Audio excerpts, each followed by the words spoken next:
So ayun mga kamotorista, meron tayo ditong torque drive na hawak, naka-box pa. So nabil natin ito sa Shopee. So GT Power ang tatak nitong nabil natin, Thailand made. So tingnan natin kung quality ba yung brand at isasalpak natin ito kay Black G. So dahil umaalog na nga yung torque drive natin, ang hirap mahanapan siya sa shop kasi kung bibili tayo sa shop, ang kailangan ay isang set na, kaya naghanap tayo sa Shopee ng torque drive lang. So maraming tingin ng shop, so di sila nagbebenta ng torque drive lang. So ayun, nabaklasan ni kuya yung panggil natin.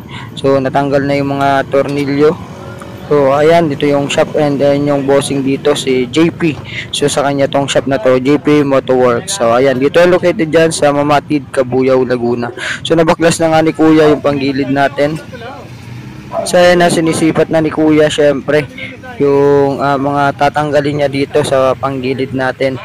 So ayan, ito yung pinaka shop, marami sila dito mga pyesa sa mga gustong magpagawa. So punta na kayo dito sa JP Motorworks, so sa Cabuyao, Laguna. So tinatanggal na yung part dito sa bell, ayan, tinanggal na yung tornilyo at ayan, babaklasin na yung part na panggilid na may torque drive para matanggal yung torque drive, syempre yung clutch spring, center spring, ayan. So ito yung torque drive natin na stock, inalog ni kuya, sabi ni kuya maalog na.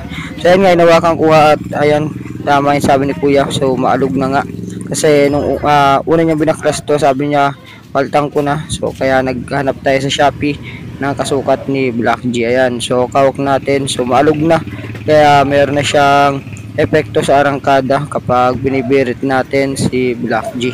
So kaya ngayon, ayan, papalitan natin ng bago na torque drive at ayan, kinakabit na ni kuya, inapakan na nga para masalpak syempre yung lock ng part ng bell at torque drive. So ayan, dahan-dahan na kinakabit ni kuya.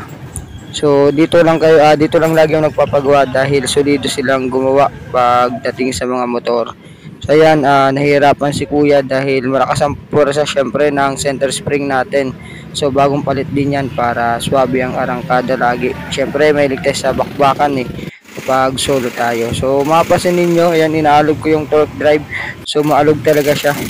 So kaya ngayon, sinalpak na ni kuya yung bago na ipinalit natin. So matestingan natin ang performance nito kung goods na goods na. So ayan, sinasalpak na yung syempre yung cover, yung crankcase dahil nakikabit na yung torque drive at buong set ng panggilid. So check natin mamaya kung okay ba yung arangkada nito, kung bumalik sa dating performance ni Black G, kasi medyo talagang may vibrate talaga ako nararamdaman. So sinasabi ng iba dragging daw yun or drag, so kaya nagpalit na tayo. So ito, check natin mamaya kung okay na ba yung performance kung nawala yung vibration ni Black G. So ayun nga mga kamotorista, nakauwi na tayo. So ayun, check na natin. So meron pa rin free wheel yung gulong natin. Siguro defect nito. So doon na sa clutch natin, sa clutch spring doon sa mga maliit. So papalitan din natin sa susunod.